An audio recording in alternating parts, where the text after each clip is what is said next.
Okay, so this is to reset the oil maintenance required light. This is a button over here, right? You press it, it's gonna change to audio, trip A, and things like that. And now what you're gonna do is you're gonna use your thumb to press that button, and the index finger on the power button. You turn off the vehicle. Show my stops recording. And then Low use battery. your Please connect to the car charger. okay. Now use your thumb to like press up and down a few more times. Okay. Now release your brake. Right.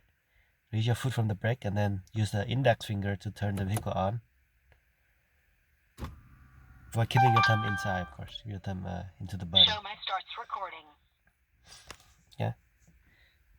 Now things like everything is on. This light is not on. Okay. That's the important things. Now you're gonna press the button a few more times. I don't know how many times. I really don't know how much it is, but okay, just 3 to 4 times.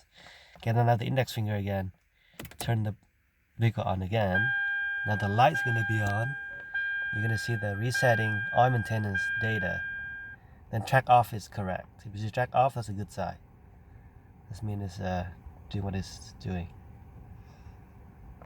Yeah. All right. Now let me turn the vehicle on. I'm putting my feet on the brake now. Okay, so now turn thing off. So now it's as usual. Now just turn on the vehicle as usual. Put your foot on the brake. Turn it on. Show my stops recording. Right. You will not see the oil maintenance light again.